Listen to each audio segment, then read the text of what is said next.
Hi, thank you very much for having me in this series of SINGULARCH. I am Dávid Smiló of Paradigma Ariadné.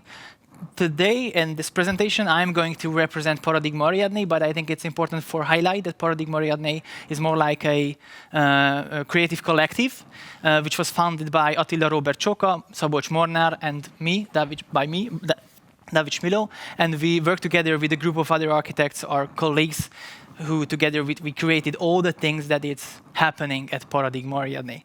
This is the theme of us, which image was, as far as I remember, was taken by the Absolute Vodka blog, which somehow visited us. I don't know what was the reason, but this is the only group image that I really found about us, which seems a good one. And there are a few things that are identical about us, and since I have time, I'm going to present all the things that we mostly tell about us or present about us as Paradigma Ariadné.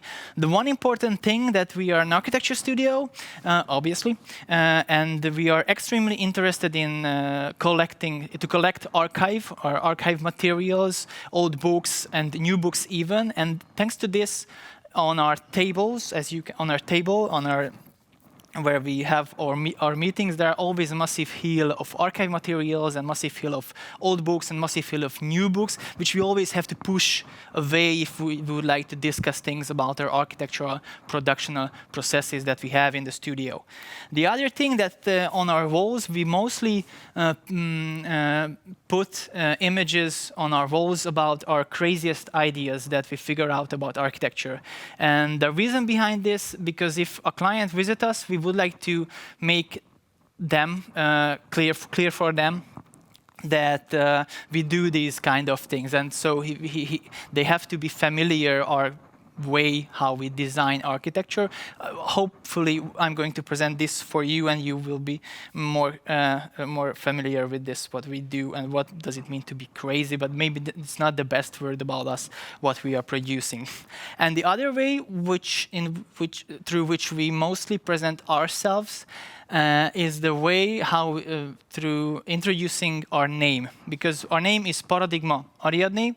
It's a quite I don't say it's a difficult one, but it's a completely different one that the other architectural names, like the 3-letter and 2-number kindish names, or the archi whatever or whateverism thing's name, because at the beginning we decided when we established the studio that we would like to have a name which is able to open discussion about the clients, with the clients, or with anyone who is interested in a Paradigma Ariadné. And the Paradigma Ariadné is a kind of name that it's always like, okay, but what the heck does it mean? Why did you choose these two different kind of words and put next to each other? And from this, we can start a story, and we can start a discussion, and we can introduce ourselves. So this name is more like a marketing tool as well for us. So here I'm going to present for you what is Paradigma Ariadné. The word of paradigma, we took it from this, Thomas Samuel Kuhn, who was a science historian and philosophist guy, who created this word in the sense as we use it today through the book of him, which is The Structures of Scientific Revolution, which is not our favorite book, but it was a kind of very important book for us at the beginning when we established our studio, because we read this book, and this book is about this kind of pluralism in science which exists, that we cannot really measure Newton to Einstein, because both of them was quite clever and quite figure out good models to describe the universe in their age. And this is somehow, we cannot really tell that the science has some kind of development, but simply there are sciences, and simply we have different models. And this kind of pluralism was really important for us. And in this term, we can say that, yes, in architecture also there are different of paradigms that you can define. And maybe you cannot say that this kind of architecture is better than that kind of architecture, and for us it's quite important, I think. And on the other hand, if you read this book and you in your mind you change the word, every piece of word of science in this book into the word of architecture, your mind will open, really. You're going to see the architecture as Neo can see the Matrix. So you're going to understand how architecture works mostly, how the society of architects collaborate within the framework of architectural history. So it's super, super interesting book. Or we offer it for everyone to read this. And the other word, which is also a commonplace, Ariadne. This is the Hungarian writing of Ariadne, but you know who is she. But we took this word because there is an essay written by Beatrice Colomina. She's also one of our favorite theorists and thinkers about architecture these days. And she has an essay called Architecture Production, which is a really nice essay, which has really good consequences, which we like. But there is a really nice read or interpretation at the beginning of this essay, which highlights that, okay, we have this story of that Daedalus was the first architect who was invited by King Minos to design the Cretan labyrinth, which we all know that the first architect of Daedalus.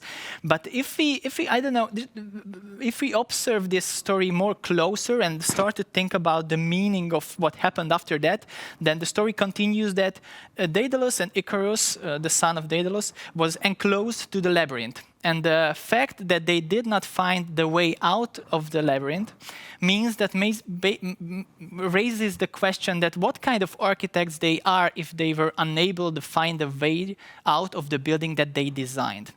And here comes this while Beatrice Colomina is from Spain, but there is a very Anglo-Saxon, I think, let's turn the story and figure out other narrative of a thing. So here comes the other protagonist of the story, Ariadne, who finally was able to design a tool or find a tool, the ball of a thread, and with which she was able to help Theseus to go into the labyrinth and find a way out. And Colomina highlights that maybe we can consider that not really Daedalus was the first architect because he was more like a bricklayer or a mason guy, but Ariadne achieved the first work of architecture. And this read was super nice, and we really liked it, and we were really familiar with this. And we feel that, okay, this could be the name that really represents the way how we understand architecture and how we would like to understand the built environment, that we are not really those builder guys who can design everything, but we are those guys who can help the client to understand the built environment. And this could end in several projects, which we have. And this is the little story that we always explain when we are asked what Paradigma Ariadné is. Why did we choose this name? And through this little discussion, we can continue the discussion about architecture and the way how we do architecture. So really, it is actually it's a marketing tool. So this is how our name was created. So in this term, we basically do architectural design. This is obvious because this was the thing that we were trained for in the university. We cannot get rid of this because we would like to have buildings and design buildings and see them to be realized. This is really in our blood, obviously. But on the other hand, how we can call it, we do architectural cultural management. This is how we mostly present it, through which way we always help, I don't know, clients or organizations or even artists, how to interpret the ideas which is related to architecture, or how to manage their built heritage, what they have, but they don't know what to do with. So in this case, we are more like advisors and organizers and things. But this is not really divided. On this image, you can see the map of our projects since 5 years, because we were 5-year-old a few months ago. And on this image, you can see several kinds of projects which is interconnected. So if we do architectural design, those projects can serve our approach to do architectural cultural management projects. And if we have architectural cultural management projects, that knowledge we can gain through this activity could help our design processes. So this is really interlinked and really creating a network within our studio, which is again an identical thing for one. So basically, if you can describe again, we do design projects and we do curatorial and editorial projects. And there is a fourth activity which is not really developed yet, but we are working on. It is teaching.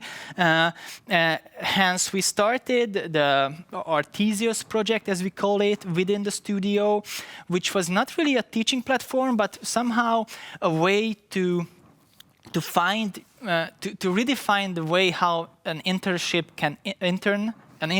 can interact with an architecture studio, because now it's obviously a debated question how an intern can enter a studio, whether they are paid or not, and things. This is very controversial things now. And we said that, okay, Theseus project will be not simply an internship program, but more like a collaboration and more like a teaching platform, which is mixed in this term. And in this project, we invite interns, let's say, or collaborators, let's say, to our studio. And what we can give for them is all the resources that we have on our studio to figure out something together and then to realize it together, all on our bill, but not a paid internship, obviously. And thanks to this, we have a collaboration with Bettina Tógyér to create the Pinterest wallpaper, which was a super nice idea, to turn the Pinterest wall, actually, that we are using for scrolling and searching for references. Some of studios, maybe we are not really. But let's turn that Pinterest wall, what we are looking at to monitors, and we are seeing it on screens, sorry. But let's print out and place it on the wall, which is a funny idea, but if you do it, it's also could be an interesting idea. And we always present this project as a collaboration between Bettina Tógyér and between our studio, and that's how the Theseus project works. So basically, this is about how our office works somehow. And now I'm going to turn to more or less the projects that we do and different kind of approaches that we have in the studio. And we are an emerging studio or a fresh architects, however we call it. And obviously, some of them probably who is watching this video know that being a young architect basically means that you would like to convince a client that you are able to do things in architecture. You can design buildings. You are trained for this, and you are good at this, without having any references on the other side, which was realized. And that contradiction was a kind of things that we also wanted to get through somehow. And that's why our first years was like producing nice renders about projects and producing nice and even crazy projects about to competitions in Hungary that we had some, which really represent the way how we think about architecture and how we would like to do architecture in the future. And we did it because from the beginning we decided that we would like to find those clients who are interested in this kind of architecture, instead of trying to do those kind of architecture which could fit for most of the clients. So we were like, okay, let's find a path and go through that way, and maybe, hopefully, there will be someone who is interested in these kind of projects. And this is one thing. And for this, we hacked the media several times, even public media. We designed crazy things to the top of the hill in Budapest, and people were angry about it, but many people reached it. And so we become well-known in Hungary without having a realized project. And still, we have very few realized projects. But this is now changing, hopefully. And the other thing that we started since the beginning is to organize events, which is an earlier story, because during the university, both Attila Róbert Csóka, Szabolcs, Molnár, and I also were extremely interested in the architecture of the post-war era in Central and Eastern Europe. We really think about this kind of heritage that we have here in Central and Eastern Europe, which we call the socialist architecture, which is a base that we can build an identity on. And that's why another curator who is interested in this, Dániel Kovács, reached us, and together with Dániel Kovács, we established, after we established our studio, together with Dániel Kovács, we also established the Translations of Modernism Collective, which basically only a platform for researchers and fans and the architects of this region who are interested in the post-war era and the architecture of the post-war era in Central and Eastern Europe, because as we saw it during our conferences, even that these architects who are also do heritage management projects in Czechoslovakia and in Czech Republic, and in Slovakia and in Hungary and in Poland, they cannot meet each other and they cannot exchange ideas about how to protect a heritage which is important for us, which is the modernist architecture. That's why I really appreciate what you do here at Archtung. And on the other hand, since it was organizing events and conferences in Berlin and whatever, and other places as well. There was a side effect of this, that we were able to create very huge network around us of architects and researchers and enthusiast guys who are interested in architecture. And now we are turning this project into so basically this Translations of Modernism Collective was about organizing conferences, but soon we realized that it's much better to collaborate on a specific design projects even than just simply present our ideas about the post-war heritage. So the colorful image that you can see on the right is the group of the next Hungarian exhibition at the upcoming Biennale, the 17th Biennale, the group of the Modernity project, which was based on what we did at Translations of Modernism Collective, but to turn into some more experimental, let's say, which is about that we chose 12 buildings from Budapest, which was built between the Second World War and the change of the regime. Though buildings that are endangered even, but buildings that are not protected at all, modernist buildings, and even one postmodern building. And we invited 12 studios from Central and Eastern Europe and asked them to rethink each building and try to figure out ways how to manage this heritage that we have in the region. Because nowadays there are two things what basically happen with these kind of buildings. One is that we demolish them, and the other is that we heat insulating them and completely demolish their all qualities that they have. But they renovate them, but not really considering their qualities. And we said that okay, the alternative project has to concentrate on what is the scale that we can define between these two endpoints. What other ways that we have to interact with this kind of heritage that we have, which is a controversial heritage, obviously. And this will be the Biennale project that will going to open soon, in 1 month, in Venice. I don't know who will visit it, but hopefully someone in the future. This is a little sneak peek what kind of objects, basically art objects, was created, which is representations of ideas, what we can do with these buildings.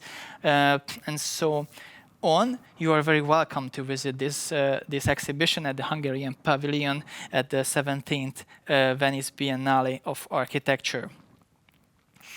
And there is one key thing about all these things that we do and all this in collaborative project that we are interested in Central and Eastern Europe. This is the thing that we soon realized that when we set up our studio and we started to operate in the field of architecture, that we are in the region which is lack of hubs completely.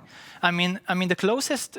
I don't know what is the situation in in Slovakia, this all setup seems way cooler than anything that we have in Hungary. But in Hungary, we have no proper international hub which is related to architecture at all, which means also that there are no curators and researchers who are interested in emerging architects. But if you look around in the whole European scene, and if you look around even the Euro-Atlantic scene, that you can see that dozens of people thinking about young architects and dozens of people thinking about emerging architects. And since we realized this, and we realized that London is far away from us, Milano is far away from us, Zurich is far away from us, and Delft is far away from us, then we have to somehow set up our own hub. And the key sentence, if there is no hub around you and you are a young architect, you have to be the hub and try to become an organ, or try to become a thing that is able to organize events and able to build networks without having those background which basically exist in the European architecture scene. But on the other hand, it's not simply about the networking thing, that why we are organizing collaborative things, because we are addicted to collaborative thinking, to invite architects to enjoy a problem together. For instance, the first project that I'm going to present here is this 12 Walls exhibition that we executed, I think almost 3 years ago, which was a proper project. We were invited by a client called the Municipality of Veszprém, which is a city in Hungary, which is going to be the European Capital of Culture in 2023, and they were invited us.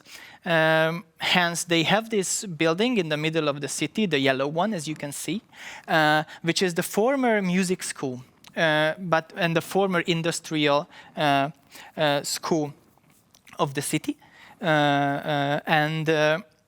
but it was after the change of the regime, it was sold and it became empty soon, and the owner did not care of this building at all. But many people have memories about this building, and many people had memories about this building, that it was an important building once because it was a music school. So many elder architects was in this school and studied singing and things here.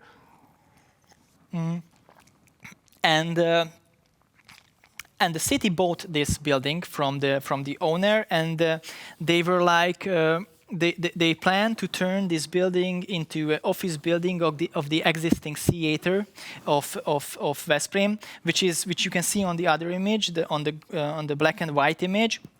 And on the black and white image, you can see the theater, and the theater is just on the opposite side of the street of this yellow building. So there is some kind of connection between the two buildings, and that's why it was this idea on the municipality side that, okay, let's turn to the office building of the theater, this yellow one, and make this building into again a part of the cultural network of Veszprém, city of Veszprém, But hence, they bought this building. They felt the responsibility that somehow they have to celebrate that it's again going to serve the culture in Veszprém, this building. And that's where we stepped into the story and started to think about how you can celebrate a building which is empty, and there are dozens of memories linked to that. So how to let the people enter this building again and let them to remember how they were part of this building when they were students and young person, and how to introduce this building to a younger generation which has no connection to this building since it was just an empty building in the middle of the city. And what we figured out is based on the fact that as these two buildings, the theater and this former music school, is facing each other, then we were thinking about that, okay, if you enter to this yellow building, then, and if you look out of the windows of it, you can see the theater, basically. So actually, whatever we do inside of this building, the background of that kind of exhibition or event will be the theater. So let's concentrate first on the theater and see what is that. And the theater was designed by István Megyeszai, who was a student of Otto Wagner. And obviously, this guy was super interested in ornamentation, because it was that era when ornamentation was really part of the activity of architects. And we said, okay, if this guy was interested in ornamentation and the theater is very ornamented building, let's figure out an exhibition which introduces the history of ornamentation in the 20th century. How it was started in the beginning of the 20th century, how it was part of so how architects were related to ornamentation, how they think that ornamentation is part of their activity, they have to ornament their buildings, and how, thanks to Bauhaus, it's become completely a thing that it was not part of the activity of the architects, and finally how it turned back again in the modernism as kind of with the help of artists who was invited to ornament the buildings without any interaction between the architect and the artist who ornamented the building or designed nice art pieces to the walls of modernist buildings. And this wave that we introduced in one room, that was basically about the informative part. That was the informative part of the exhibition. And to the other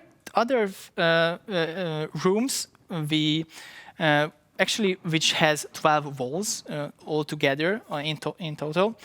We invited 12 architects. Okay, let's see what kind of ideas young architects today we have about ornamentation and how we can introduce it to a wider public. So this kind of exhibition created the ornamental environment thanks to this. In every room there were different, I don't know, ornamentation on every wall, and was served as a background of this historical story that was presented in the first room of the exhibition, and created an environment of ornamentation and ways how we can think about ornamentation today. And what we really liked about this project, that we invited 12 studios from Europe and from the United States even, and these corners was the place where the studios and their works could meet, and somehow there was this kind of spatial interaction between them, thanks to this exhibition, which we really appreciated about this project. And this exhibition going to disappear probably, because this building will be renovated and will serve as the office building only of the theater in the future. And hence, we felt that the 12 Walls was a really good collaboration with other architects. We were invited again on another occasion to Veszprém into a completely different environment. On this image, you can see a spot on the Haskovo housing estate, which is the biggest housing estate, socialist housing estate in the city of Veszprém, with almost 20,000 inhabitants. And there we were invited to organize an exhibition, an open-air exhibition, way before the pandemic year that we experienced here, but that was the ask from the client again. And what we figured out is that, okay, we have this socialist housing estate, which is the most important quality about this housing estate, which people think that it's not really part of the city, or they think that this is simply ugly. But the most important quality about this housing estate is that it was designed in 10 years, and it was realized in 30 years. So it was kind of, it's really representing only and simple one age and one era of architecture, that and completely misses that kind of interlayers of ages and different architectural styles that we have in downtowns, for instance, and we have here in Bratislava as well. And this idea obviously linked us to the idea of Aldo Rossi about the city, about the city and about urban monuments, and soon we came to the conclusion that okay, what is really missing from this kind of housing estate is these kind of urban monuments that has kind of different function than just simply the housing, and hence, we invited 5 studios, and we asked them to figure out something to these empty voids of and in-betweens of these buildings, figure out something to there which could represent what is missing from this part of cities. And there were several ideas. Point Supreme presented that, in my read, they presented that the representation of the human body and the face is completely missing from a socialist housing estate, obviously. And also ornamentation, and also water and these kind of things. And our project, because as I told you, if there's no hub around you, then be one and place yourself in the middle. So we invited architects to be part of this exhibition, and we also designed an object to this exhibition. Why not? And our contribution to this was the 4th monument that we figured out, which has this theoretical background. If you start to think about the problem of monument and problem of ruins, sorry, so not monument, but the 4th ruin, what I wanted to say, which we designed. So if you start to think about the problem of ruins, what they represent, how they represent times, then you can realize that there are actually three kinds of ruins. The first one is the real ruin, which has a real story. It was a complete building once, but it was destroyed and become a ruin. Hence, the material of it is kind of real, and also the shape is a ruin-like shape. Rome full of these kind of ruins. The second ruin is the sham ruin, or the fake ruin, as we can say, which was mostly built in the 19th centuries as a part of environment of gardens and things. And about those ruins, we can tell that they have no story. So they were never complete building at all. They were designed to become a ruin. So their shape is like a ruin. Their material is real, so stone or brick, which is real, and also the surface of them represent this reality. So you can see the stone and you can see the brick there. And there's a third type of ruin, which is the ruin that you can meet in parks for how to say where the roller coaster is. I cannot really find the name of that, which is completely fake, which was made out of even paper or even foam, but the surface of it represents stone. The shape of it is still a ruin-like shape. And if you consider these three types of ruins, then we can say that okay, a fourth one have to exist, which has only fulfilled that quality which refers to the shape of the ruin. And that's what we try to do here in the middle of the Haskovo housing estate in Veszprém, the fourth ruin, which has no story at all, was never a complete building, which has no real material because it's made out of plastic, not even stone and brick. And the surface even do not reflect. It's not faking that this is made out of stone or brick. This is an orange, strange ruin in the middle, the fourth one that could exist in this row.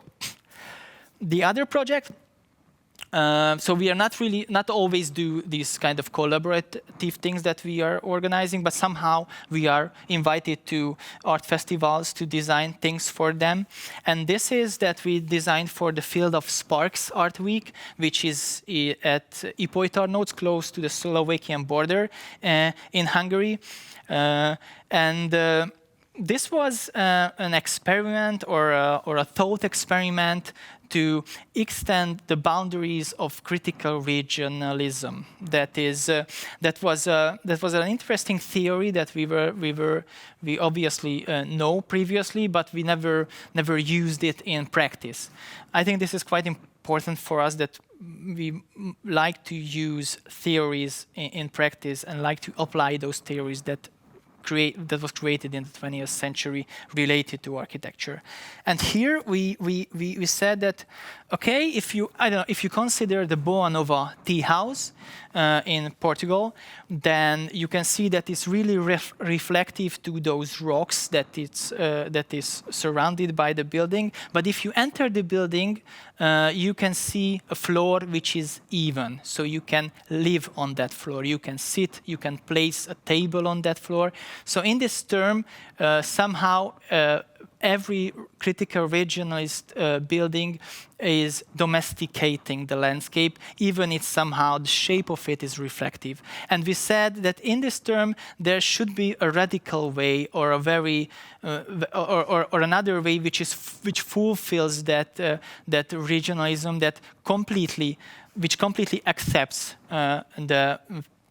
the landscape and don't want to domesticate it. And that's how the slanted house was created in this festival, into which you enter.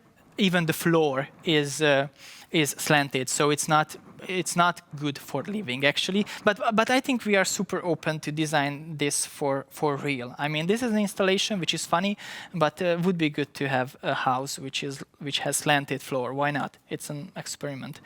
But on the other hand, I think it's quite important that we have, on one hand, we have this kind of overthinked approach to this critical regionalist idea, which is maybe way too much. But on the other hand, if children enters to this space, they feel that they are in a place where they can play and run up and down. So it has different levels to access. If you're interested in theory of architecture, you can think about this building. But on the other hand, if you are a simple user and you enter it, you can have fun into this building. And I think in our architecture is really important for us to have different levels to access and different levels to enjoy the architecture what we are producing.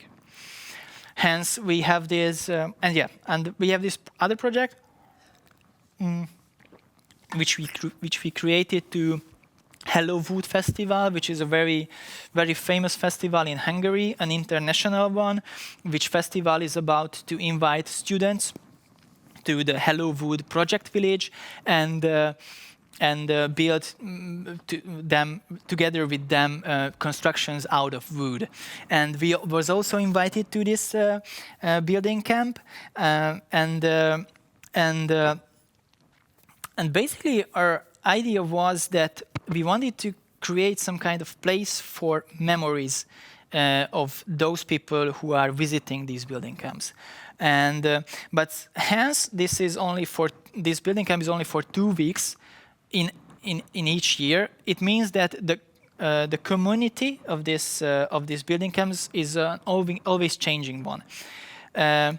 So if we started to think about how we can create a memorial for this building camp, the Hello Wood building camp, we were thinking that, okay, we have this phenomenon called the Pantheon, which every nation could have, but the most famous probably in Rome, which represents key actors of our history and heroes of our history or our mythology even.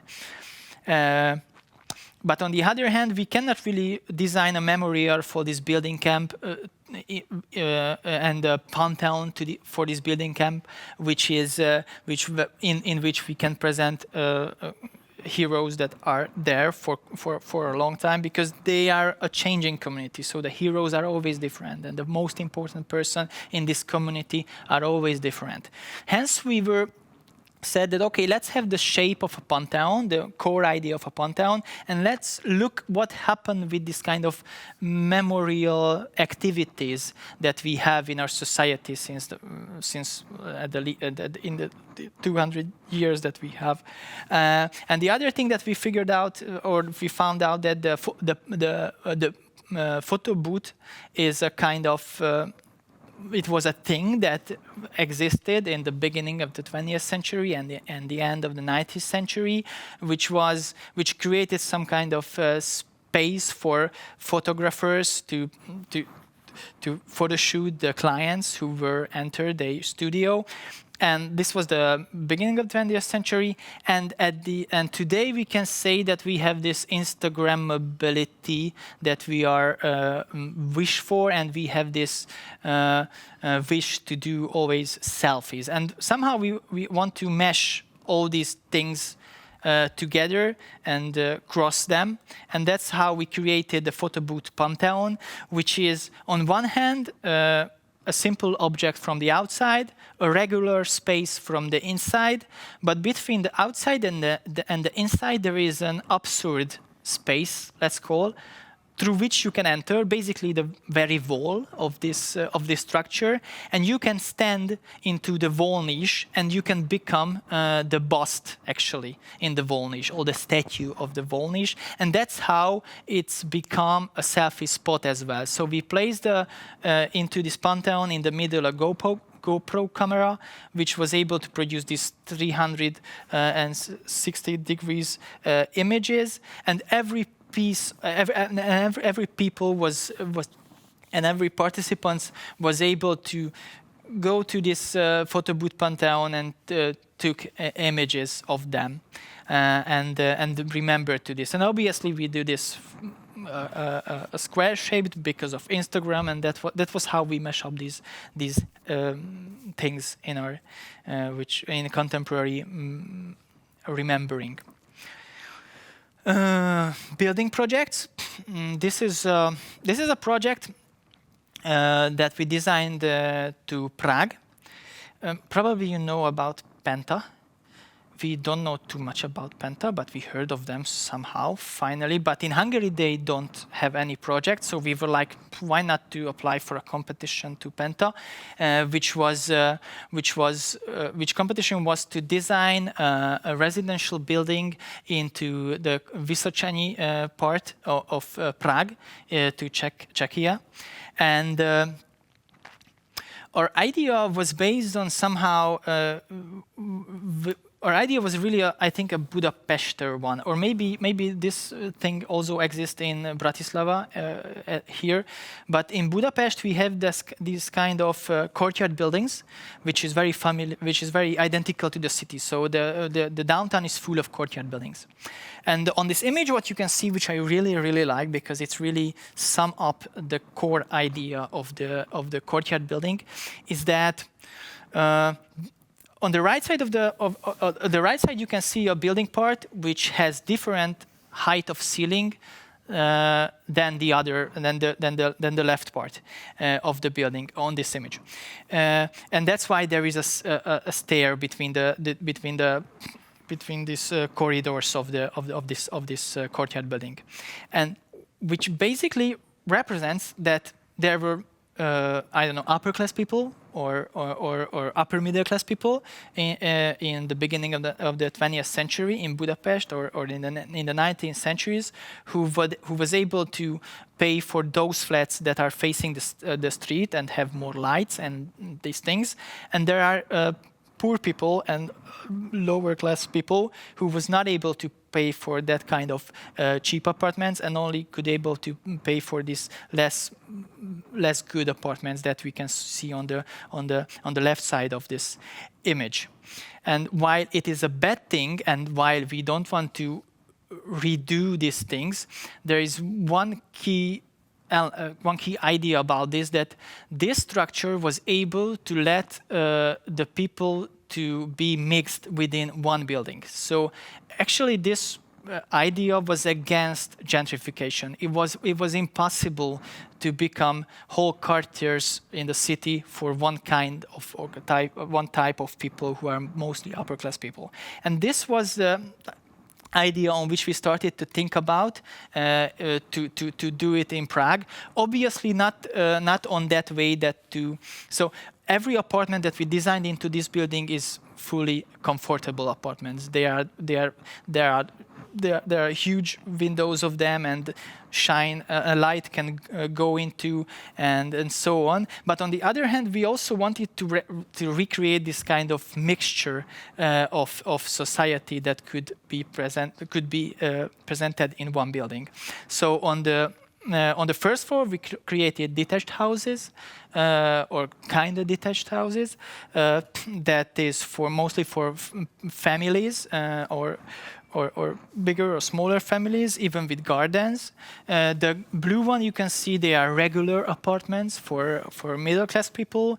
The white one is apartments, the penthouse apartments for wealthy people, for rich people. And on the top, we have triplexes, small kind of apartments, which has 3 levels, connected to ladders and so on, mostly for students and mostly for younger people, young creatives, let's say. And that's how we mixed society within one building without the one building the tool for gentrification. And that's how it looks like on the I don't know, in aesthetic level. But the core idea is about stack different kind of people on top of each other and let them to meet in one building. And these are the detached houses. Obviously, one of them are coffee shops and things. And this is the top where students can have fun in these triplex apartments and rent it. Another residential project that we designed for a competition, which was actually the only one competition that we ever won, which we felt a bit strange because that was the only time when we won a competition. It was really funny. Maybe because there was only 3 competitors, and I don't want to say that the other competitors were blind or they had no hands, but they kind of not on top in this competition somehow. And I don't know whether it's visible or not, but it was not really about design a new building, but to redesign an existing building, which is a telecommunication building in the city of Veszprém, which is a modernist building from the 19th. And I don't know how many of you are familiar with this kind of modernist buildings from the 19th, but this is the really end of this post-war modernist architecture era. So these kind of buildings are mostly lack of creativity, especially when they are simply infrastructural building like this telecommunication building was. So we decided that if this building, the end point of the modernist era, the post-war modernist era, then it would be funny to turn back this building into the beginning of the modernism, to those ideas that created the modernism, and only concentrate on the concrete frame that this building has, which is the core idea actually of modernist architecture, that we have a concrete frame with slabs and pillars which we can freely use and freely reorganize. And that's how we concentrated on to only let the pillars and the slabs from the existing, only keep the slabs and the pillars from the existing building, and apply a completely new structure which could be new enough and geometrically strange enough to make contrast between this concrete frame, and make it visible as much as is possible. While on the other hand, we soon realized that this building is simply too big, so it's too wide to to design good layout for apartments, because the sun cannot go directly into the building because it's simply too wide, and hence we decided, okay, let's try to shrink the spaces in the inside, and let's try to make bigger the windows which could be from outside, and that's how these two parts become finally a circle, which helped us to create a layout for this building, a plan for this building, which minimized the areas of the apartments inside of the building, which is dark, and maximize the surface through which light can go into the flats. And that was a very easy trick. And I think we won because this layout looks strange, but this really works in the Excel sheet. So it's super effective somehow. Very strange. And that was why it was convinced, I think, for the client, with who we still collaborate, hopefully somehow in this project. And this one is for every one of you who is from Bratislava. This is our proposal for wrestling competition. That happened, I think, almost 1 year ago, which probably most of you know. But just to introduce it properly, this is the I think the only bath in Bratislava, as far as I know, a historical one, obviously, and it was not in use for ages and for years. But there was a competition to turn this bath again into a bath as well. But while on the other hand, not simply just a bath, but into a public library as well. And the competition brief said that this idea to place a bath next to a public library and vice versa is a good idea, because both having a bath and both reading a book is about immersion. So you immerse into water, and you immerse into the fictional world of books. And this really got us. We thought it's a really nice idea, and we started to work on a concept that could let those people who immerse themselves into water to recognize those people who are immerse themselves into books and the world of books, and this is a kind of, let's say, so probably this is, according to heritage management questions, was not the best project, because it's kind of radical in this way. But soon we realized that if we try to keep ourselves to the existing structure of the building, the design process only become the act of reorganizing the layout. And next, in opposite with this, we wanted to not to reorganize the layout, but to redistribute the spaces between the library and between the bath. Because if we only keep the former parts of the building, which was the pools, and in which you can find the pools, and which is about the bath. And if you keep it, it means that the library only going to got place in ordinary spaces with very low ceiling. And we said that maybe it's not. For us, it was impossible to imagine a library without representative spaces. So what we basically do is that we apply the huge circle. Within, we designed the library. Within, we designed the bath, and outside of the circle, we designed the library. It means that we cut pools in two pieces. On one side, there were water, and on the other side, as you can see on this image, there were books placed into or shelves placed into the pools. And thanks to this, if you walk between these shelves, if you imagine it, and you go to this filter, which is a circular wall all around the building without respecting really the existing structure, you can go there and you look into the hole, and you can see legs and bots in the water, but this is funny. So you can see how people have a bath on the other side, and those people who have a bath can see how people read books on the library part. And this is how we figured out this. Obviously, we did not win, but it's not a problem at all. And the last project that I'm going to present here for you is it's funny because this is almost the very first project that we had the chance to design when we established our studio 5 years ago. And the funny thing about this is that so probably all of you can remember those moments in a university where you had to design some kind of places and spaces for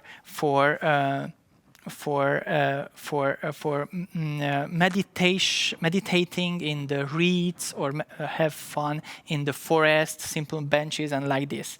And when you had to design in the university, you were like, come on, give me some proper task. I don't want to design meditational spaces in the reeds because this is not a function even. I'm never going to design meditational space in real life when I'm going to be architect. I would like to design buildings. Come on. But somehow, finally, when we established a studio, a client reached us, actually a municipality in southern Hungary, that they won a European fund to design a tourist attraction, which is basically meditational spaces and places in the reeds, with a buffalo barn as well for buffaloes to exist there, and with a viewpoint. And we were. So this is. While I wanted to be funny about this project, but this is the project that we really like, and this will be the first project of us which really represent the approach, what we do and how we do, and will be realized. The core idea is. Here is not really theoretical, but more this lyric idea, let's say, which is probably whether you are live on countryside or an urbanized environment, probably you have this kind of experience when you are driving on the road, and but far away you can see an agricultural structure at the far end of the landscape, with a regular building which is very long, which is very simple, and with silos next to them, which is a kind of intersection of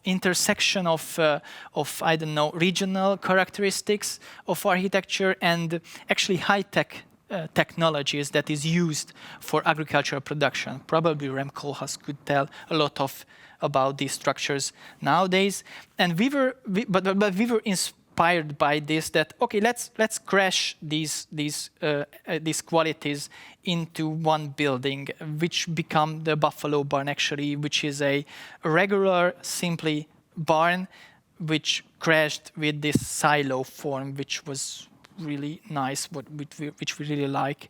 And mostly the other parts of the design was inspired by this kind of huge geometries in the landscape that is serve agricultural production. And I'm happy to tell that after 4 years, it's really about will be realized.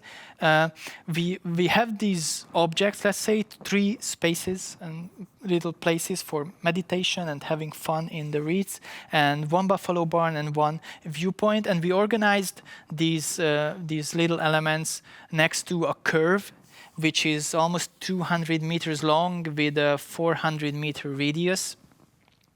And now, this is a very fresh image from Google Maps, and that it's under. Actually, this is an image when it's under construction, and I also have few images which I can show you how it is in the way to be executed and to be realized, with which we are super happy now, because we were really. We had the chance to work together with really good carpenters who were super open to our ideas, and they were even interested to figure out the way how it is possible to achieve these things. So thank you very much to having me here again. and to present Paradigma Ariadné here at Archtung.